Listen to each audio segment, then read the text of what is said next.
Thank you, Deputy Speaker. Well, I want to thank the member for Higgins for bringing forward this very important motion, which I'm very happy to support, because it doesn't matter where you go on the New South Wales South Coast, the lack of affordable and social housing is at crisis point.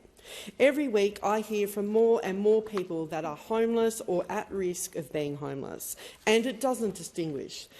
Families that are at risk, older people that suddenly find themselves with nowhere to live. Before the 2022 federal election, we took our $10 billion Housing Australia Future Fund plan to the election. It's a plan that will provide 30,000 homes in the first 5 years, but importantly, it will be set up forever, regardless of who is in government, providing a steady supply of affordable and social homes for those that need them most. Older people, families, frontline workers, veterans. It's a plan that has widespread support from industry and community housing and homelessness providers. But what is now blocking the Housing Australia Future Fund and more social and affordable homes? The Liberals and the Greens.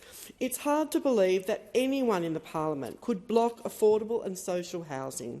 But, Deputy Speaker, we're getting on with it. That's why the Albanese government is delivering immediate action, like the $2 billion Social Housing Accelerator, to deliver thousands of new social rental homes across Australia, including $650 million in New South Wales.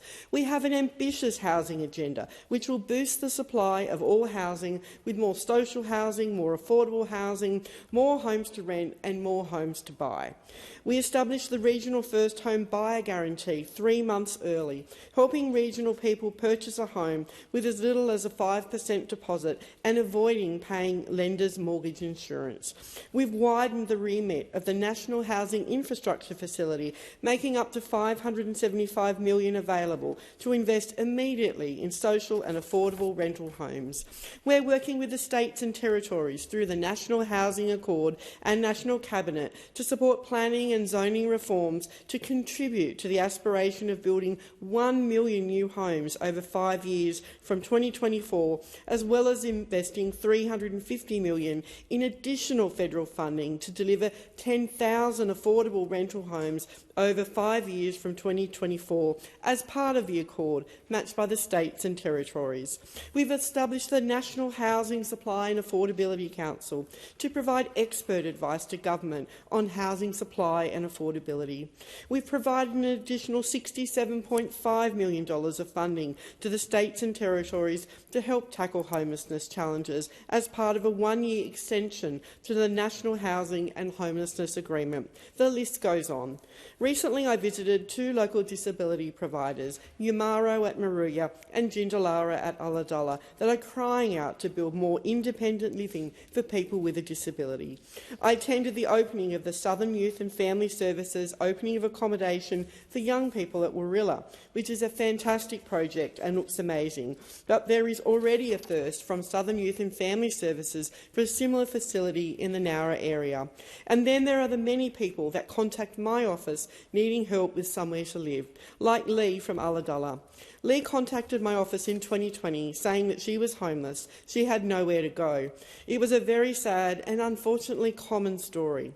Lee was told that if she changed her area of preference to another town, that she would be more likely to get housing. But Lee had family and connections in Ulladulla. She was born and raised there and understandably didn't want to leave. I did all I could to help Lee, and thankfully she is now in housing in Ulladulla. But it shouldn't have been that difficult.